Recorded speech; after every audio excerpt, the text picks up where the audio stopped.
देखो, जब भी हमारे सामने कोई इन्वेस्टिंग की बात करता है या फिर हमें कोई इन्वेस्ट करने का बोलता है ना, तो हम घबरा जाते हैं, क्योंकि हमें ऐसा लगता है कि इन्वेस्टिंग का मतलब होता है बहुत सारी कैलकुलेशन और उसके लिए बहुत सारा नॉलेज होना चाहिए।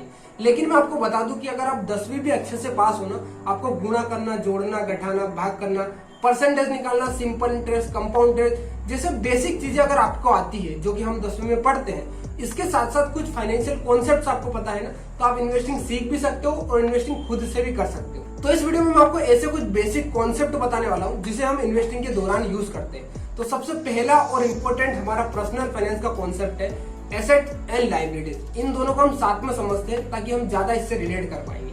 तो देखो, एसेट का मतलब होता है ऐसी कोई सी भी चीज जिससे आप अभी पैसे कमाते हो या फिर आप फ्यूचर में उससे कमाओ, जिसे हम एसेट बोलते हैं। तो एसेट एक इंसान के पास भी होता है, एक कंपनी के पास भी होता है और एक गवर्नमेंट के पास भी होता है। तो इंसान के पास कैसे? मान लीजिए किसी इंसान के पास एक ऑटो है जिसे वो रोज चलाता है और रोज उससे पैसे कमाता है, तो वो ऑटो उसके लिए क्या हो गया? एसेट हो गया। ऐसे ही आपके पास कोई स्टॉक्स है किसी अच्छी कंपनी का, तो वो स्टॉक्स आगे जाके ग्रो करेगा, तो आपके पैसे भी क्या होते जाएंगे? बढ़ते जाएंगे। तो ये आपके लिए क्या हो गया? एसेट्स हो गए। अब कंपनी के लिए एसेट क्या होगा कि वहां की मशीनरी, इक्विपमेंट जिससे वो प्रोडक्ट बनाती है और बेचती है और वहां से कंपनी पैसा कमाती है।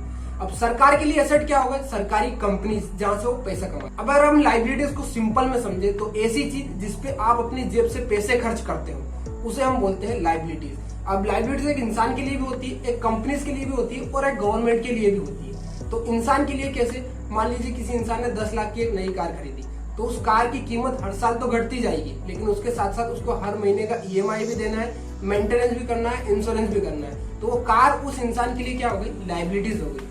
ऐसे ही किसी कंपनी के लिए क्या हो गया? उसका कंपनी का लोन हो गया जिसपे उसको इंटरेस्ट देना है, तो वो लोन उस कंपनी के लिए क्या हो गया? लाइबिलिटीज हो गया। ऐसे ही सरकार के लिए ज्यादा कर्ज वाली कंपनियां, जैसे सरकार ने एयर इंडिया क्यों भेज दिया? क्योंकि उस पर लोन ही इतना था, सरकार को अपनी जेब से उसके लिए इंटरेस्ट देना पड़ रहा था और चलाना पड़ रहा था, इसलिए सरकार ने उस अपनी लाइबिलिटीज को कम कर दिया, बेच दिया उसको। अब हमारा दूसरा कॉन्सेप्ट है एनएवी, यानी कि नेट एसेट वैल्यू। जब भी आप कोई म्यूचुअल फंड खरीदते हो ना, तो उसकी आपको एक यूनिट अलॉट होती है, और जो यूनिट आपको अलॉट होती है उसकी एक प्राइस होती है। जैसे आप कोई शेयर खरीदते हो तो उसकी एक प्राइस होती है, वैसे ही जो म्यूचुअल फंड की यूनिट की जो प्राइस होती है उसको हम बोलते हैं एनएवी, यानी कि नेट एसेट वैल्यू। अब इसको ऐसे समझो कि आपको कोई म्यूचुअल फंड खरीदना है 1000 रुपए का और उसकी एनएवी चल रही है कितनी? 100 रुपए की, तो आपको कितनी यूनिट अलॉट हो जाएगी? 10।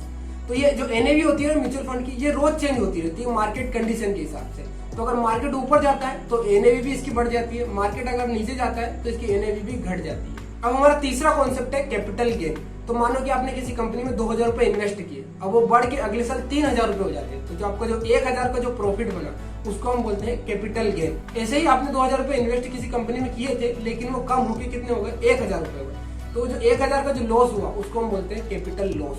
अब चौथा हमारा कॉन्सेप्ट होता है बियर मार्केट और बुल मार्केट। तो अगर मार्केट कंटिन्यूसली ऊपर जाती जा रही है ना, हर स्टॉक के प्राइस बढ़ते जा रहे हैं, तो उसको हम बोलते हैं बुल रन। और अगर कंटिन्यूसली मार्केट डाउन ट्रेंड में जा रहा है तो उसको हम बोलते हैं बियर मार्केट। टेक्निकली ऐसा बोला जाता है कि अगर मार्केट अपने हाईएस्ट पॉइंट से 20% डाउन हो जाता है तो उसको हम बोलते हैं बियर मार्केट। ऐसे और भी कई फाइनेंशियल कॉन्सेप्ट है, जैसे इन्फ्लेशन, कंपाउंडिंग कैसे काम करती है।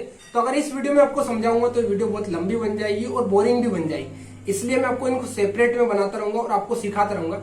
इसलिए आप चैनल को सब्सक्राइब कर लो ऐसे ही शेयर मार्केट जुड़ी ज्ञान के लिए।